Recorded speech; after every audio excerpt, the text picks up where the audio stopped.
My name is Frank, and I'm a bulldog. If you've ever seen a bulldog with a serious expression and funny wrinkles on its skin, then you probably know exactly what I'm talking about. But don't be fooled by my appearance. I'm actually a real optimist and a jokester on the inside. Today, I want to share with you the story of my first Christmas in a real family. It was a time of discoveries, joy, and, of course, many funny moments. Before, my life was very different. I lived in an animal shelter for homeless pets. My days were monotonous: gray walls, noisy neighbors, and constant waiting. I often sat by the window, looking out at the street and dreaming about what it would be like to have my own home, my own family. Sometimes other dogs would say that bulldogs aren't in favor, that people prefer fashionable, purebred dogs with long fur and gazelle-like grace. But I never lost hope. One day, a man came to the shelter. He was tall, with warm brown eyes and a broad smile. He walked slowly past the cages, stopping at each one, talking to the dogs. When he came to me, I felt something special. Our eyes met, and in that moment, I knew it was fate. He sat next to me and said, "Hi, buddy. What's your name?" Of course, I couldn't answer, but I wagged my tail so hard it seemed like it was about to fall off. That's how I ended up in a new home. It was a cozy house with a big garden, soft carpets, and the most comfortable couch in the world. My owner, let's call him Henry, immediately showed me all the pleasures of home life.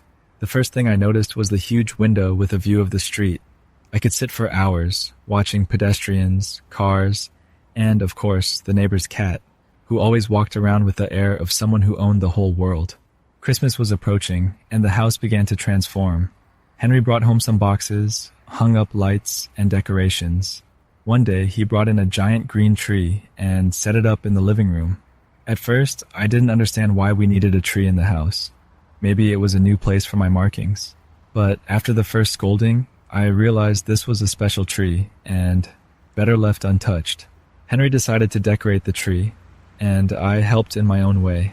My help mostly consisted of dragging the ornaments around the house and trying to chew on them. Henry laughed and said, "Frank, you're a real helper." I felt like part of the team. One evening, Henry invited friends over. The house was filled with laughter, conversations, and amazing smells. I was the center of attention. They petted me, complimented me, and even gave me treats under the table. One of the guests, Mark, said, "Frank, you're the most charming bulldog I've ever seen." I thought, of course, I'm unique. But the funniest part was yet to come. Henry decided to dress me up in a Christmas costume. Have you ever seen a bulldog in a red sweater with reindeer and a Santa hat? I looked, to put it mildly, extravagant. But I must admit, I liked the attention. The kids clapped their hands, the adults smiled, and I proudly strutted around the room, jingling the bell on my collar. At one point, I heard a strange noise outside. It was fireworks. I had never seen or heard them before. The first flashes and loud noises scared me. My heart raced, and I hid under the table. Henry immediately noticed my state. He knelt next to me and started speaking in a calm voice. "Hey, Frank, it's okay. It's just fireworks. They're beautiful, look." He picked me up. Yes, I'm not a small dog, but Henry is strong, and walked to the window. Together, we watched the bright lights in the sky. Gradually, my fear faded, and I began to admire the spectacle. "There we go. Much better." Henry smiled. I felt safe and realized that with an owner like this, nothing could scare me. After the fireworks, the guests decided to sing Christmas carols. They grabbed a guitar, some drums, and started singing. I decided to join in and howled to the rhythm of the music. Everyone laughed and said I was a talented singer. Who knows, maybe I should try a career in music. During breaks between songs, I noticed there were a lot of treats left on the table. It smelled of turkey, cheese, pizza, and something incredibly appetizing. I quietly snuck up to the table and tried to reach the plate of pizza. Almost made it, but just then, Mark turned around and spotted me. "Hey, look, Frank is throwing himself a party," he exclaimed. Everyone laughed, and Henry said, "Well, let him try. After all, it's his first Christmas." The pizza was delicious. I enjoyed every bite, feeling my stomach fill with happiness. After such a treat, I decided to rest a bit and lay down by the fireplace. The warmth of the fire was comforting, and my eyes closed on their own. But it was too early to sleep. The celebration was still going strong. At one point, a little girl, the daughter of one of the guests, came over to me. She sat down beside me and started petting my head. "You're such a good boy," she said. I opened one eye and saw her smile. In that moment, I felt like I wasn't just a dog, but part of a big family. The night continued, and I decided to join the fun again. Henry suggested everyone play board games. I didn't understand the rules, but I sat nearby and watched carefully. When someone took a turn, I happily wagged my tail, adding to the excitement. Later, Henry announced it was time for presents. There were many beautifully wrapped boxes under the tree.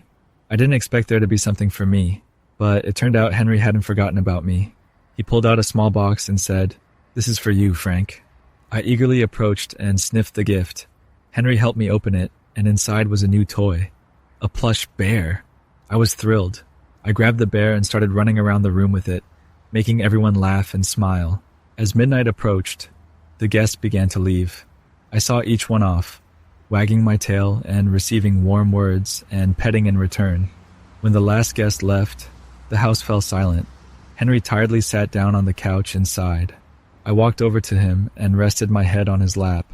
"Well, old buddy Frank, looks like it was a great Christmas," he said, petting me behind the ear.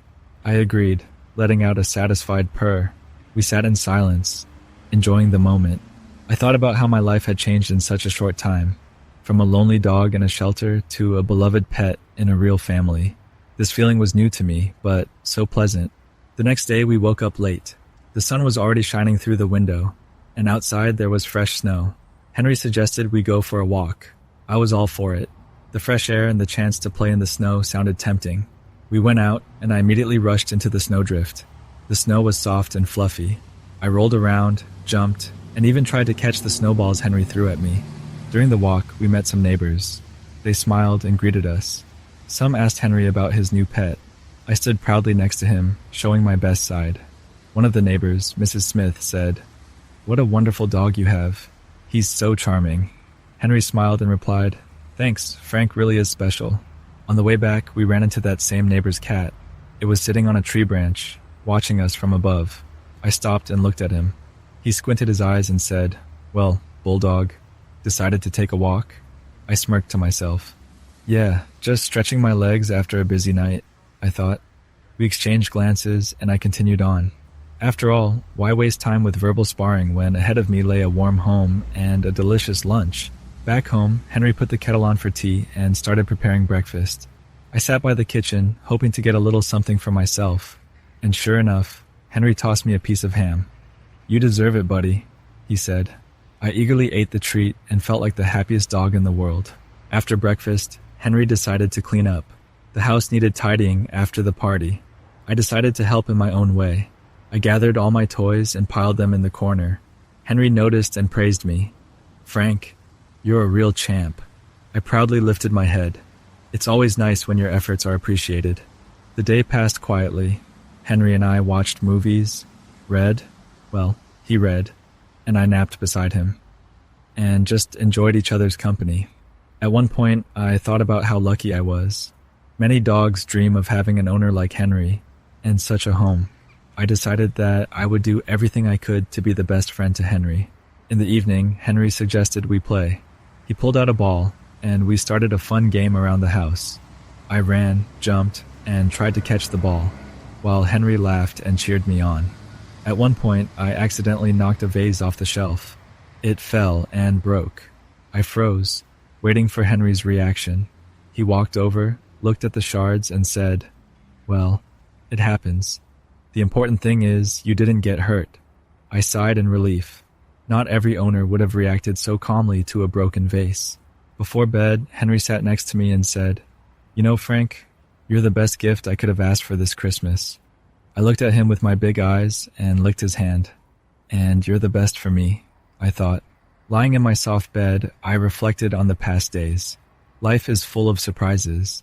Who would have thought that from the shelter I would end up in such a wonderful home? But the most important thing is that I found a friend, a true friend, with whom I will share joys and sorrows, fun and boredom. I remembered the words of the old dog in the shelter who often said, "Life isn't a place to rush. Look around. Feel the wind, listen to the sounds, and find your melody. Now I understood what he meant. The next morning, I woke up to the sun shining directly in my face. I stretched and yawned. Henry was already in the kitchen, preparing breakfast. I walked over to him and he greeted me. "Good morning, sleepyhead. Ready for new adventures?" I wagged my tail in response. Henry suggested we go to the park. I was thrilled. The park is a place where I can run tirelessly, meet other dogs, and just enjoy nature. We arrived at the park, and I immediately dashed ahead. The fresh air, the smell of trees, the singing of birds, it all made me so happy. During the walk, we met other dogs. I made friends with a Labrador named Buddy and a Spaniel named Bella. We ran around, played tag, and just chatted about doggy business. Buddy asked me, "Are you new here? I haven't seen you before." I told him my story and he replied, "It's great you found such a good home." Bella added, "Yes, Henry's wonderful. He often comes here with his camera and takes beautiful pictures." I was surprised. A camera? I didn't know he liked taking pictures. Bella smiled. "Oh yes, he's quite talented." Returning home, I decided to look for proof of Henry's photographic hobby. Sure enough, on the shelves, I found many photos of nature, animals, and even a few of me.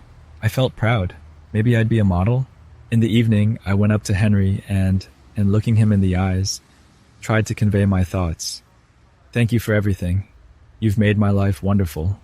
He, as if understanding me, smiled and said, "You know, Frank, you've made my life brighter. You've brought joy and meaning into it." We settled down by the fireplace again. The fire crackled softly, creating a cozy atmosphere. I thought about how much was still ahead. New adventures, new friends, and, of course, more pieces of pizza left on the edge of the table. And you know what I realized? That true happiness isn't about expensive toys or gourmet treats. True happiness is being with those who love and accept you just as you are, who will pet you on the head even if you've been naughty, who will laugh with you and support you during tough times. So went my first Christmas in a real family, full of wonderful discoveries, laughter, and love. And I'm sure there are many more beautiful moments ahead of me. After all, life is beautiful when you have a true friend. And if you ever see a bulldog with a serious expression and funny wrinkles, don't rush to think he's sad. Maybe he's just deeply contemplating the meaning of life, or planning how to steal the next piece of pizza from the table. Or maybe it's me, Frank, enjoying every moment of my amazing life.